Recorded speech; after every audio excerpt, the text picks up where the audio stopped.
ਰਾਗ ਸੋਰਠ ਬਾਣੀ ਭਗਤ ਪੀਖਨ ਕੀ।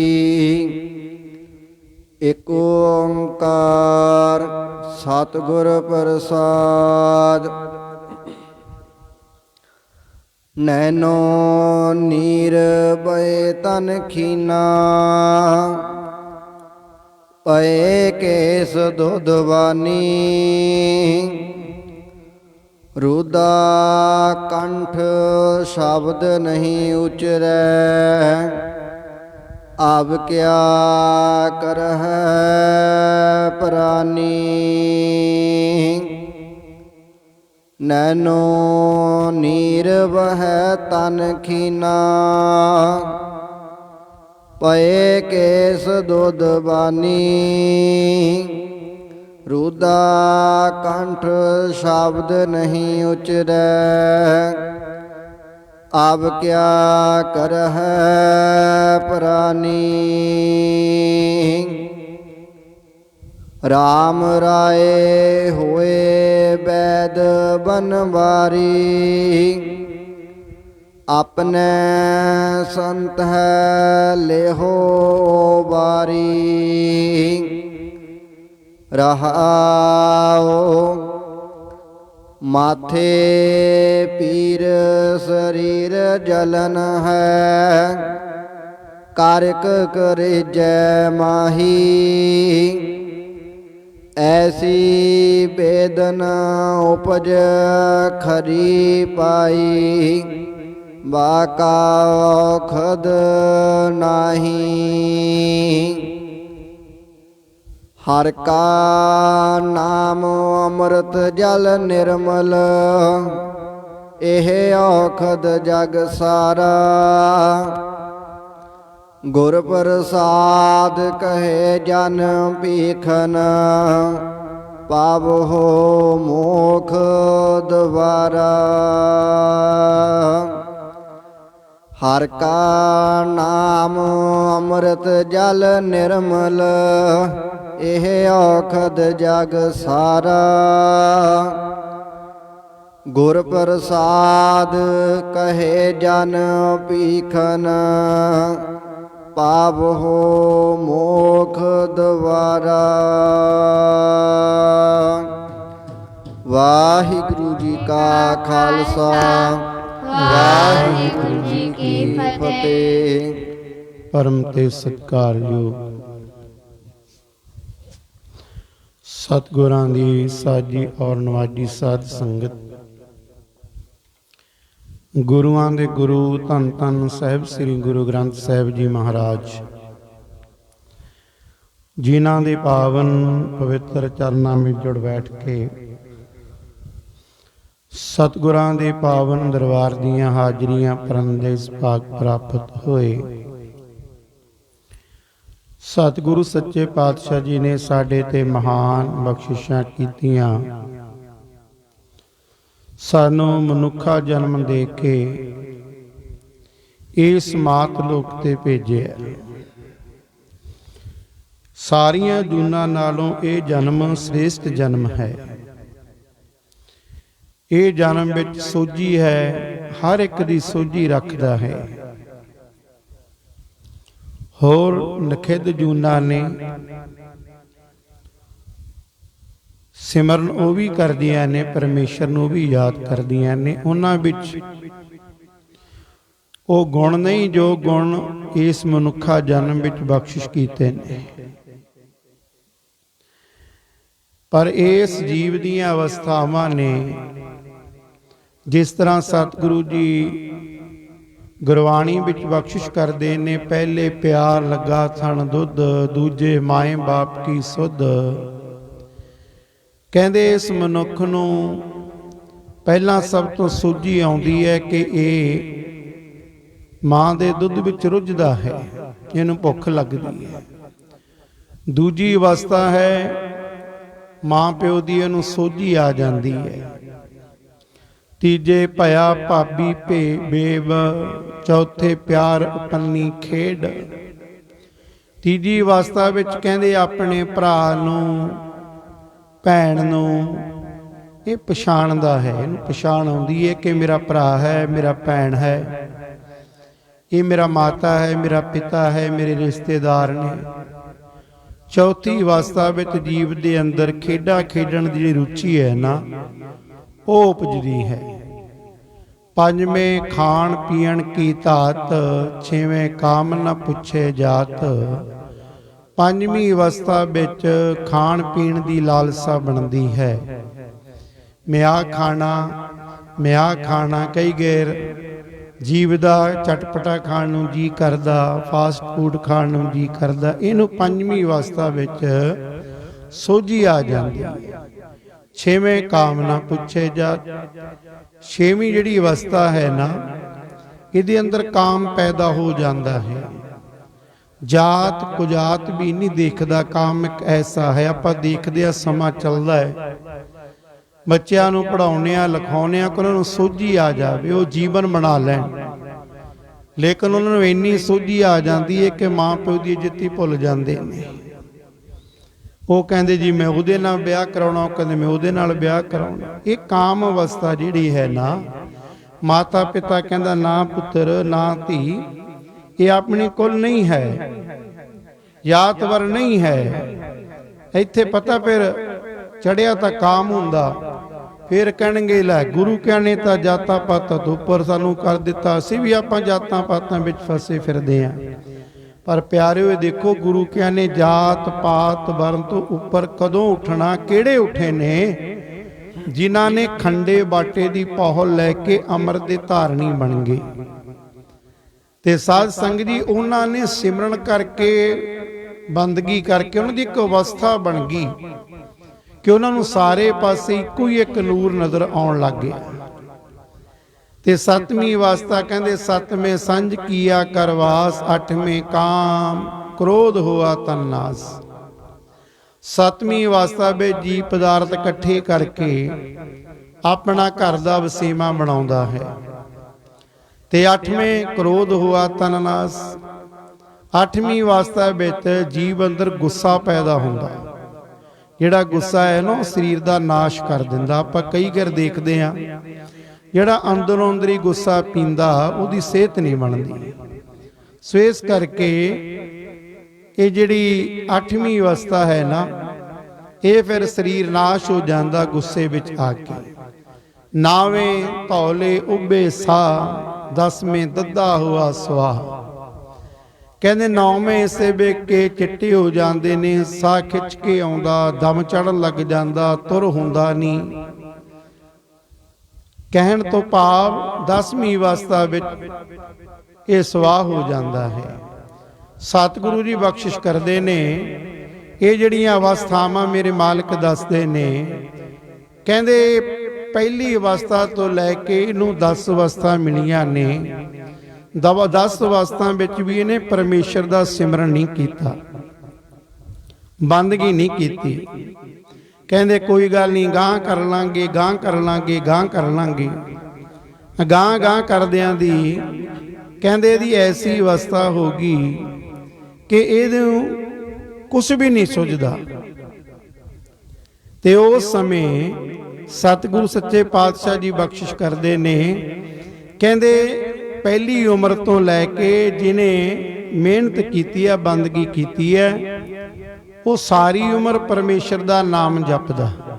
ਸਾਰੀ ਉਮਰ ਤੋਂ ਜਿਨ੍ਹਾਂ ਨੇ ਪਹਿਲੀ ਉਮਰ ਦੇ ਵਿੱਚ ਕੁਝ ਨਹੀਂ ਕੀਤਾ, ਤੇ ਫਿਰ ਅਗਾਂਹ ਦੀ ਅਵਸਥਾ ਵਿੱਚ ਵੀ ਉਹ ਕੁਝ ਨਹੀਂ ਕਰ ਸਕਦਾ। ਸੋ ਭਗਤ ਭੀਖਣ ਜੀ ਅੱਜ ਦੇ ਹੁਕਮਨਾਮੇ ਵਿੱਚ ਆਪਣੇ ਤੇ ਮਹਾਨ ਬਖਸ਼ਿਸ਼ਾਂ ਕਰਦੇ ਨੇ। ਕਹਿੰਦੇ ਤੂੰ ਪਰਮੇਸ਼ਰ ਦਾ ਸਿਮਰਨ ਕਰ, ਬੰਦਗੀ ਕਰ, ਨਹੀਂ ਤਾਂ ਤੇਰੀ ਐਸੀ ਅਵਸਥਾ ਆ ਜਾਣੀ ਹੈ, ਫਿਰ ਉਸ ਅਵਸਥਾ ਵਿੱਚ ਤੇਤੋਂ ਪਰਮੇਸ਼ਰ ਦਾ ਸਿਮਰਨ ਨਹੀਂ ਹੋਣਾ। ਇਸ ਕਰਕੇ ਅੱਜ ਸੋਰਠ ਰਾਗ ਦੇ ਵਿੱਚ ਭਗਤ ਭੀਖਣ ਜੀ ਆਪਣੇ ਤੇ ਬਖਸ਼ਿਸ਼ ਕਰਦੇ ਨੇ।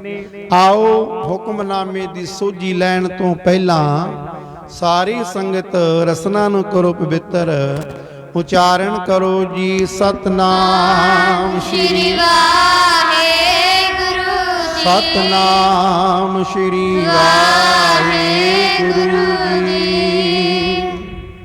ਸ੍ਰੀ ਵਾਹਿਗੁਰੂ ਜੀ। ਰਾਗ ਸੋਰਠ ਬਾਣੀ ਭਗਤ ਈਖਨ ਕੀ। ਰਾਗ ਸੋਰਠ ਵਿੱਚ ਭਗਤ ਭੀਖਣ ਜੀ ਦੀ ਬਾਣੀ ਸੰਬੋਧਨ ਕਰਦੇ ਹਨ।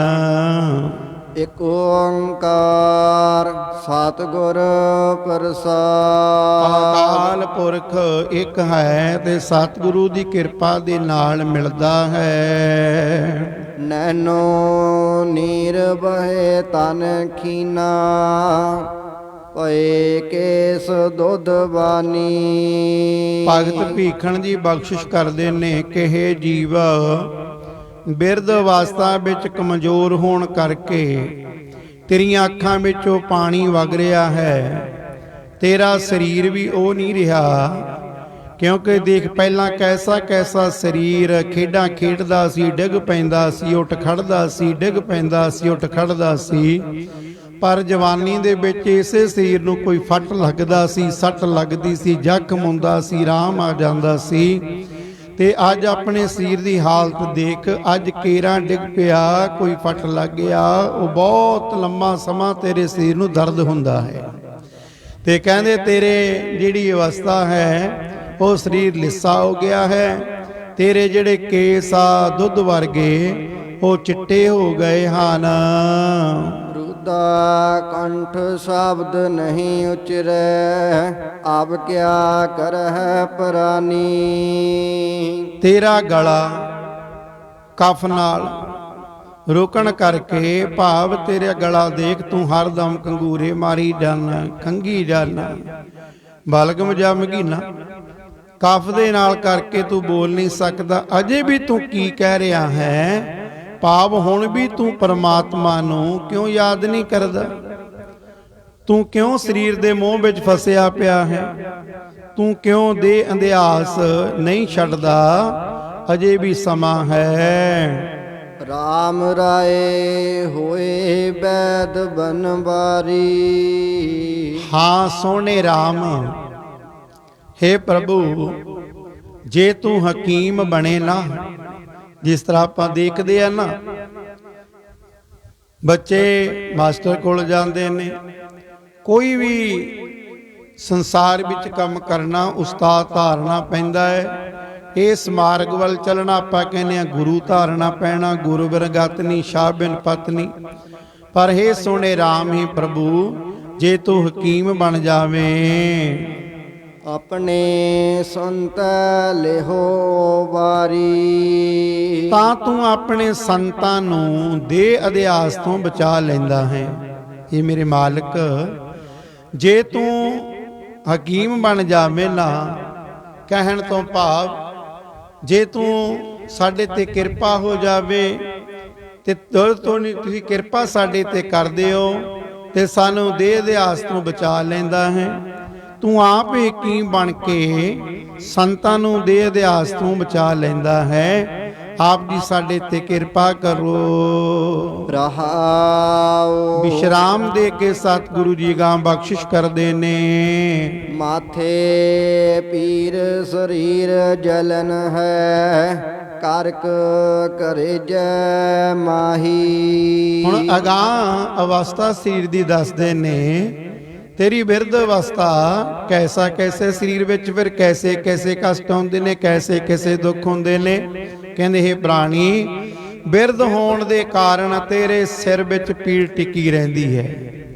ਕਹਿੰਦੇ ਨਾ ਬਜ਼ੁਰਗ, ਆਪਾਂ ਜਾ ਕੇ ਪੁੱਛਦੇ ਆ ਮਾਤਾ ਨੂੰ, ਪਿਤਾ ਨੂੰ ਜਾਂ ਸਾਕ ਸੰਬੰਧੀ ਨੂੰ, ਹੁਣ ਤੇਰਾ ਕੀ ਹਾਲ ਚਾਲ ਹੈ? ਬਸ ਠੀਕ ਹੈ, ਕੀ ਕਰਾਂ, ਆ ਕੀ ਗੱਲ ਸਿਰ ਫੜਿਆ, ਸਿਰ ਦੁਖੀ ਜਾਂਦਾ, ਸਿਰ ਘੁੱਟੀ ਜਾਂਦਾ। ਤੇ ਮੇਰੇ ਮਾਲਕ ਕਹਿੰਦੇ ਨੇ ਭਗਤ ਭੀਖਣ ਜੀ, ਕਹਿੰਦੇ ਤੇਰੇ ਸਿਰ ਵਿੱਚ ਪੀੜ ਟਿੱਕੀ ਰਹਿੰਦੀ ਹੈ, ਸਰੀਰ ਵਿੱਚ ਸੜਨ ਰਹਿੰਦੀ ਹੈ, ਕਿਉਂਕਿ ਸਰੀਰ ਵਿੱਚ ਹੈ ਹੀ ਕੁਝ ਨਹੀਂ, ਹੈ ਹੀ ਕੁਝ ਨਹੀਂ। ਤਪਤ ਮੈਂ ਠੰਡ ਵਰਤਾਈ, ਜੇ ਪਰਮੇਸ਼ਰ ਦਾ ਸਿਮਰਨ ਕੀਤਾ ਹੋਵੇ, ਬੰਦਗੀ ਕੀਤੀ ਹੋਵੇ, ਉਹ ਅਵਸਥਾ ਬਣਤਦੇ ਕਹਿੰਦੇ ਆ ਨਾ, ਗੁਰਮੁਖ ਬੁੱਢਾ ਕਦੇ ਨਾਹੀ ਜਿਨ ਅੰਤਰ ਸੁਰਤ ਗਿਆਨ। ਜਿਨ੍ਹਾਂ ਦੇ ਅੰਦਰ ਪਰਮੇਸ਼ਰ ਦਾ ਨਾਮ ਹੈ, ਸੁਰਤ ਵਿੱਚ ਪਰਮੇਸ਼ਰ ਦਾ ਨਾਮ ਹੈ, ਉਹ ਦੇਖਣ ਨੂੰ ਸਰੀਰ ਵਿਰਧ ਹੁੰਦਾ ਹੈ, ਪਰ ਇਹਨਾਂ ਅਵਸਥਾ ਜਿਹੜੀ ਆ ਨਾ ਉਹ ਭਰ ਜਵਾਨੀ ਵਾਲੀ ਜਵਾਨ ਅਵਸਥਾ ਹੁੰਦੀ, ਅੰਦਰੋਂ ਬਲਵਾਨ ਹੁੰਦੇ ਨੇ, ਪਰ ਕਹਿੰਦੇ ਤੇਰਾ ਸੀਰ ਵੀ ਸੜਦਾ ਰਹਿੰਦਾ ਹੈ, ਕਲੇਜੇ ਵਿੱਚ ਸਦਾ ਦਰਦ ਉੱਠਦੀ ਰਹਿੰਦੀ ਹੈ। ਐਸੀ ਬੇਦਨ ਉਪਜ ਖਰੀ ਪਾਈ, ਬਾਕਾ ਖਦ ਨਾਹੀ। ਕਹਿੰਦੇ ਕਿਸ ਕਿਸ ਅੰਗ ਦਾ ਫਿਕਰ ਕਰੀਏ, ਸਾਰੀ ਜਿਸਮ ਵਿੱਚ ਬੁਢੇਪੇ ਦਾ ਇੱਕ ਐਸਾ ਵੱਡਾ ਰੋਗ ਉੱਠ ਖਲੋਤਾ ਹੈ, ਕਿਸ ਦਾ ਕੋਈ ਇਲਾਜ ਨਹੀਂ ਹੈ। ਆਪਾਂ ਦੇਖਦੇ ਆ ਨਾ ਬਿਰਧ ਅਵਸਥਾ ਵਿੱਚ ਜਾ ਕੇ ਵੱਡੇ ਵੱਡੇ ਹਸਪੀਟਲ ਵੀ ਕਹਿ ਦਿੰਦੇ ਨੇ ਇਹਨਾਂ ਨੂੰ ਹੁਣ ਘਰੇ ਲੈ ਜਾਓ ਭਾਈ, ਇਹਦਾ ਇਲਾਜ ਨਹੀਂ, ਇਹਦੀ ਕੋਈ ਦਵਾ ਨਹੀਂ, ਤੇ ਹੁਣ ਪਰਮੇਸ਼ਰ ਅੱਗੇ ਦਵਾਈ ਕਰੋ, ਇਹਦੀ ਸੇਵਾ ਕਰ ਲਓ। ਤੇ ਇਸ ਕਰਕੇ ਸਤਿਗੁਰੂ ਜੀ ਬਖਸ਼ਿਸ਼ ਕਰਦੇ ਨੇ ਕਿ ਕਿਹੜੇ ਕਿਹੜੇ ਤੇਰੇ ਅੰਗ ਦਾ ਫਿਕਰ ਕਰੀਏ। ਸਾਰੇ ਹੀ ਜਿਸਮ ਵਿੱਚ ਵਡੇਪੇ ਦਾ ਇੱਕ ਐਸਾ ਵੱਡਾ ਰੋਗ ਉੱਠ ਖੜੋਤਾ ਹੈ ਕਿ ਇਸ ਦਾ ਕੋਈ ਇਲਾਜ ਨਹੀਂ ਹੈ। ਫਿਰ ਵੀ ਇਹ ਸਰੀਰ ਨਾਲੋਂ ਤੇਰਾ ਮੋਹ ਨਹੀਂ ਮਿਟਦਾ, ਫਿਰ ਵੀ ਤੂੰ ਪਰਮੇਸ਼ਰ ਦਾ ਸਿਮਰਨ ਨਹੀਂ ਕਰਦਾ। ਹਰ ਕਾ ਨਾਮ ਅੰਮ੍ਰਿਤ ਜਲ ਨਿਰਮਲ, ਏ ਔਖਦ ਜਗ ਸਾਰਾ। ਹਰ ਕਾ ਨਾਮ, ਹਰੀ ਦਾ ਨਾਮ, ਇਹ ਸਰੀਰ ਮੋਹ ਨੂੰ ਮਿਟਾਉਣ ਦਾ ਇੱਕੋ ਹੀ ਸ੍ਰੇਸ਼ਟ ਇਲਾਜ ਹੈ ਸਾਰੇ ਸੰਸਾਰ ਦੇ ਵਿੱਚ, ਸਾਰੇ ਜਗਤ ਵਿੱਚ। ਕਹਿੰਦੇ ਉਹ ਕਿਹੜਾ ਇਲਾਜ ਹੈ ਭਾਈ? ਉਹ ਹੈ ਪ੍ਰਭੂ ਦਾ ਨਾਮ, ਅੰਮ੍ਰਿਤ ਪਰਮਾਤਮਾ ਦਾ ਨਾਮ, ਨਿਰਮਲ ਜਲ।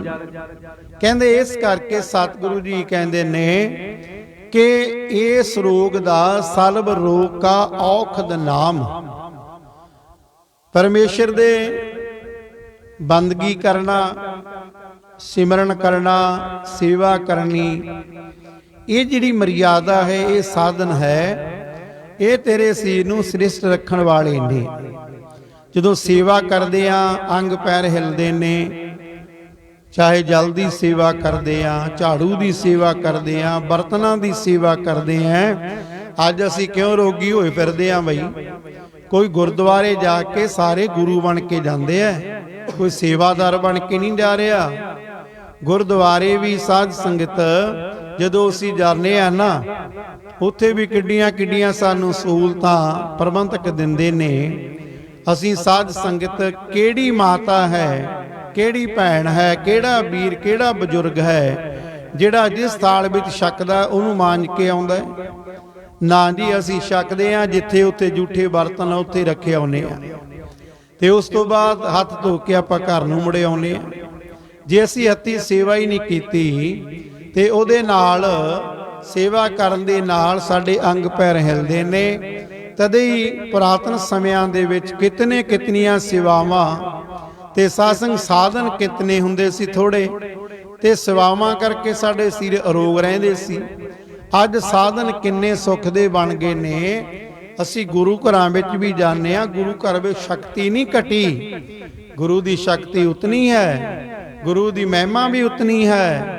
ਗੁਰੂ ਦੀ ਮੱਤ ਮਰਿਆਦਾ ਵਿੱਚ ਆ ਕੇ ਅਸੀਂ ਆਪਣੀ ਸੇਵਾ ਘਟਾ ਲਈ। ਸੋ ਇਸ ਕਰਕੇ ਸਾਧ ਸੰਗਤ ਲੋੜ ਹੈ ਪਰਮੇਸ਼ਰ ਦਾ ਸਿਮਰਨ ਕਰਨ ਕਰਕੇ, ਬੰਦਗੀ ਕਰਨ ਕਰਕੇ ਸਰੀਰ ਰੋਗ ਰਹਿੰਦਾ ਹੈ। ਸਤਿਗੁਰੂ ਜੀ ਕਹਿੰਦੇ ਹਰ ਕਾ ਨਾਮ ਅੰਮ੍ਰਿਤ ਜਲ ਨਿਰਮਲ, ਇਹ ਔਖਦ, ਇਹੋ ਔਖਦ ਜਗ ਸਾਰਾ। ਕਹਿੰਦੇ ਇਹ ਪਰਮੇਸ਼ਰ ਦਾ ਨਾਮ ਇਹੀ ਸ੍ਰੇਸ਼ਟ ਤੈਨੂੰ ਸਰੀਰ ਦੀ ਤੰਦਰੁਸਤੀ ਵਾਸਤੇ, ਤੇਰੇ ਜੀਵਨ ਮਾਰਗ ਵਿੱਚ ਵਾਸਤੇ ਤੇਰੀ ਸਹਾਇਤਾ ਕਰਨ ਵਾਲਾ ਹੈ। ਗੁਰ ਪ੍ਰਸਾਦ ਕਹੈ ਜਨ ਭੀਖਨ, ਪਾਵਹੁ ਮੋਖ ਦਵਾਰਾ। ਭਗਤ ਭੀਖਣ ਜੀ ਇੱਕ ਨਿਮਰਤਾ ਦੇ ਵਿੱਚ ਇੱਕ ਦਾਸ ਬਣ ਕੇ ਆਖਦੇ ਹਨ, ਆਪਣੇ ਗੁਰੂ ਦੀ ਕਿਰਪਾ ਨਾਲ ਮੈਂ ਇਹ ਨਾਮ ਜਪਣ ਦਾ ਰਸਤਾ ਲੱਭ ਲਿਆ ਹੈ। ਮੈਂ ਨਾਮ ਦਾ ਰਸਤਾ ਲੱਭ ਲਿਆ ਹੈ, ਜਿਸ ਕਰਕੇ ਮੈਂ ਸਰੀਰਕ ਮੋਹ ਤੋਂ ਖਲਾਸੀ ਪਾ ਲਈ ਹੈ। ਅੰਤ ਵਿੱਚ ਭਗਤ ਭੀਖਣ ਜੀਆਂ ਨੇ ਨਿਚੋੜ ਕੱਢਿਆ ਹੈ ਨਾ। ਭਗਤ ਭੀਖਣ ਜੀ ਕਹਿੰਦੇ ਮੈਂ ਗੁਰੂ ਦੀ ਕਿਰਪਾ ਨਾਲ ਆਪਣੇ ਆਪ ਨੂੰ ਜਣਾਇਆ ਨਹੀਂ, ਕਹਿੰਦੇ ਮੈਂ ਗੁਰੂ ਦੀ ਕਿਰਪਾ ਦੇ ਨਾਲ ਇਹ ਨਾਮ ਜਪਣ ਦਾ ਰਸਤਾ ਲੱਭ ਲਿਆ ਹੈ। ਤੇ ਜਦੋਂ ਨਾਮ ਜਪਣ ਦਾ ਰਸਤਾ ਜਿਹੜਾ ਮਾਰਗ ਹੈ, ਜਿਸ ਕਰਕੇ ਸਰੀਰ ਮੋਹ ਤੋਂ ਖਲਾਸੀ ਪਾ ਲਈ ਹੈ, ਇਸ ਕਰਕੇ ਭਾਈ ਸਾਨੂੰ ਵੀ ਸ਼੍ਰੋਮਣੀ ਭਗਤ ਭੀਖਣ ਜੀ ਆਪਣੀ ਬਾਣੀ ਵਿੱਚ ਬਖਸ਼ਿਸ਼ ਕਰਦੇ ਨੇ ਕਿ ਭਾਈ ਆਪਣੇ ਇਹ ਜੋ ਸਰੀਰ ਮਨੁੱਖਾ ਜਨਮ ਮਿਲਿਆ, ਇਹਨੂੰ ਸੰਭਾਲਣਾ ਕਰੋ। ਹਰ ਵਕਤ ਪਰਮੇਸ਼ਰ ਨੂੰ ਯਾਦ ਕਰੋ। ਜਿੰਨਾ ਪਰਮੇਸ਼ਰ ਨੂੰ ਯਾਦ ਕਰਾਂਗੇ ਉਤਨਾ ਹੀ ਇਹ ਸਰੀਰ ਵੀ ਸੁੱਖ ਮਿਲਦਾ ਹੈ, ਤਨ ਦਾ ਸੁੱਖ ਵੀ ਮਿਲਦਾ ਹੈ, ਮਨ ਦਾ ਸੁੱਖ ਵੀ ਮਿਲਦਾ ਹੈ। ਇਸ ਕਰਕੇ ਪਰਮੇਸ਼ਰ ਦੇ ਨਾਮ ਨੂੰ ਇੱਕ ਜਿਸ ਤਰ੍ਹਾਂ ਮੇਰੇ ਸਤਿਗੁਰੂ ਜੀ ਕਹਿੰਦੇ ਨੇ, ਮੇਰਾ ਬੈਦ ਗੁਰੂ ਗੋਬਿੰਦਾ ਹਰ ਹਰ ਨਾਮ ਔਖਦ ਮੁਖ ਦੀਵੈ ਕਾਟੈ ਜਮ ਕੀ ਫੰਦਾ। ਪਰਮੇਸ਼ਰ ਦਾ ਨਾਮ, ਪਰਮੇਸ਼ਰ ਦੇ ਨਾਮ ਨੂੰ ਵੈਦ ਬਣਾ ਲਈਏ, ਉਹ ਵੈਦ ਬਣ ਕੇ ਸਾਡੇ ਤਨ ਦਾ ਵੀ ਤੇ ਮਨ ਦਾ ਵੀ ਰੋਗ ਕੱਟਦਾ ਹੈ। ਇਸ ਕਰਕੇ ਆਓ ਸਾਰੇ ਜਾਣੇ ਉਚਾਰਨ ਕਰੀਏ ਔਰ ਰਸਨਾ ਨੂੰ ਪਵਿੱਤਰ ਕਰੀਏ, ਰਲ ਮਿਲ ਕੇ ਗਾਈਏ ਜੀ। ਰਾਮ ਹੋਏ ਵੈਦ ਬਨਵਾਰੀ, ਰਾਮ ਰਾਏ ਹੋਏ ਵੈਦ ਬਨਵਾਰੀ, ਰਾਮ ਰਾਏ ਹੋਏ ਵੈਦ ਬਨਵਾਰੀ, ਰਾਮ ਰਾਏ ਹੋਏ ਵੈਦ ਬਨਵਾਰੀ। ਰਾਮ ਰਾਏ ਹੋਏ ਵੈਦ ਬਨਵਾਰੀ, ਰਾਮ ਰਾਏ ਵੈਦ ਬਨਵਾਰੀ, ਰਾਮ ਰਾਏ ਹੋਏ ਵੈਦ ਬਨਵਾਰੀ, ਰਾਮ ਰਾਏ ਹੋਏ ਵੈਦ ਬਨਵਾਰੀ। आपने संत लेहो उबारी, आपने संत लेहो उबारी, ਸੰਤ ਲਹਾਉ ਬਾਰੀ, ਆਪਣੇ ਸੰਤ ਲਹਾਉ ਬਾਰੀ। राम राय होए वैद बनवारी, राम राय होए वैद बनवारी, राम होए वैद बनवारी, राम राय होए वैद बनवारी। ਰਾਮ ਰਾਏ ਹੋਏ ਵੈਦ ਬਨਵਾਰੀ, ਰਾਮ ਰਾਏ ਹੋਏ ਵੈਦ ਬਨਵਾਰੀ, ਰਾਮ ਰਾਏ ਹੋਏ ਵੈਦ ਬਨਵਾਰੀ, ਰਾਮ ਰਾਏ ਹੋਏ ਵੈਦ ਬਨਵਾਰੀ। राम राय हो है वैद बनवारी, अपने संतों लेहो अवारी। इस करके आओ ਅੰਮ੍ਰਿਤ ਵੇਲੇ ਉਠੋ, ਇਸ਼ਨਾਨ ਪਾਣੀ ਕਰੋ, ਗੁਰੂ ਸ਼ਬਦ ਦੀ ਕਮਾਈ ਕਰੋ, ਫਿਰ ਸਤਿਗੁਰਾਂ ਦੇ ਦਰ ਤੋਂ ਆਪਾਂ ਅਸੀਸ ਲਈਏ। ਇਹ ਲੋਕ ਸੁਖੀਏ ਪਰਲੋਕ ਸੁਹੇਲੇ, ਨਾਨਕ ਹਰ ਪ੍ਰਭ ਆਪੇ ਮੇਲੇ।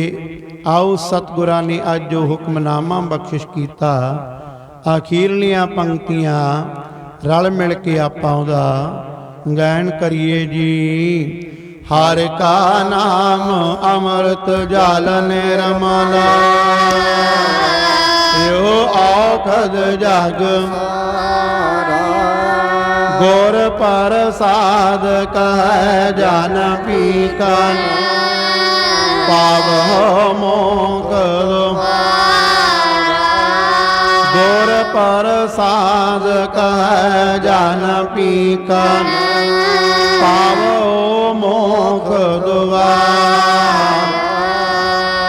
ਭੁੱਲਾਂ ਚੁੱਕਾਂ ਦੀ ਖਿਮਾ ਬਖਸ਼ੋ ਜੀ। ਬੁਲਾਓ ਫਤਿਹ ਪਾਓ ਫਤਿਹ, ਗੱਜ ਵੱਜ ਕੇ ਆਖੋ ਜੀ।